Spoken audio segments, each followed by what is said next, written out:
Hey Glam Fam, it's me Linwood, and today I'm going to be talking to you guys about box hair color and why I really don't care for it. And I know a lot of people feel like, well, if you can do color with this and that as a stylist, and how come I can't do color? It's the same thing, isn't it? And when it comes down to it, I want you guys to understand that a box color is totally different from professional color, and here's why. Professional color, number one, is done by a professional, and number two, whenever you're dealing with professional color, it has been customized for your hair type. So what I mean is this: if you are trying to lift your hair 4 levels, 5 levels, 6 levels, you're not going to get that in a box of color. Box color is formulated usually with 20 volume, which means that you're mixing something that's going to lift a max of about 2 levels. That's why if you usually flip those babies over and you look at the chart on the back where it tells you, like, if you're this color, expect this. If you're this color, expect this. And they're rarely ever the picture on the box because your hair has to be so naturally light half the time to even cover. It's ridiculous. So a lot of times when you see that, it's like, okay, sure, it's formulated for gray coverage or formulated for this hair color, but when it comes down to it, it's formulated for that hair color on the perfect client with no artificial color history, with no underlying issues, there's so many different factors in there. And if your hair is lighter than that color is and you're going darker and you don't have that pigment balance like you should, a lot of times you'll notice this is where you start having issues like you're a natural blonde, or you've been a bleach blonde and you're trying to go back brown and your hair turns green. Or you have 50% gray coverage going on and you decided you're going to do a nice red brown, and before you know it, you have fire engine red hair.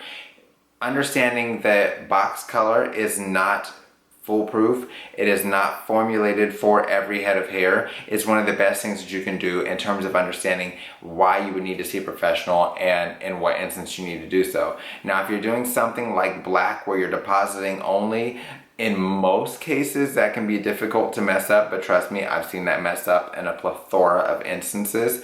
But when it comes down to doing like anything where you're going lighter, you want to keep in mind, number one, a professional is going to apply it in smaller sections. The smaller sections are, the more even the saturation is, which means that you're going to get a better coverage from scalp to end. Number two, one of the things that you need to understand is usually you need a totally different formulation for the scalp area that you do for the mid shaft and the ends, because the heat on your scalp is going to accelerate the color.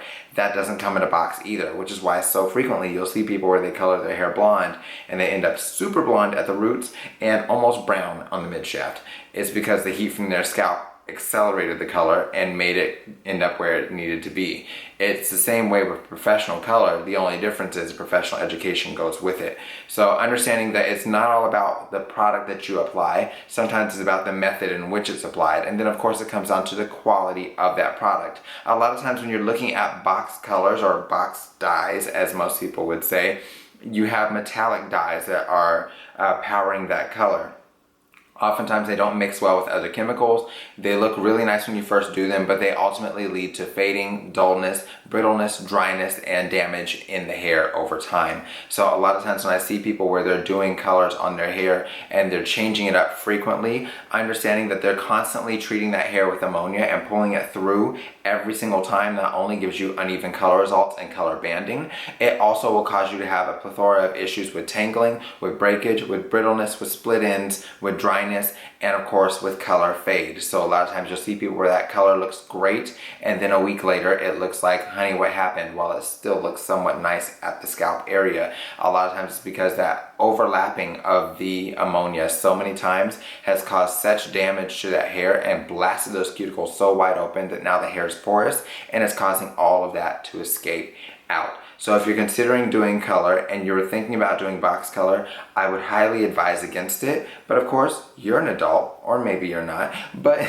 whether you are or not, you have your own free mind and your own free will. But that's why I don't care for box colors and why I don't recommend that anyone do them themselves. I would rather you go to a professional who knows color and is able to formulate it for your needs and for your hair so you can get the best results. Understanding that yes, it's going to cost you more.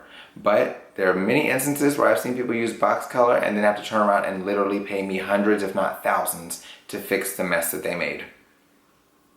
You pick your trade-off. Until next time, you guys, take care, God bless, and stay glam. And I hope, if nothing else, that this video has been informative for you and it's been helpful. So if it has, let me know by giving it a thumbs up, by subscribing, or by sharing this with a friend.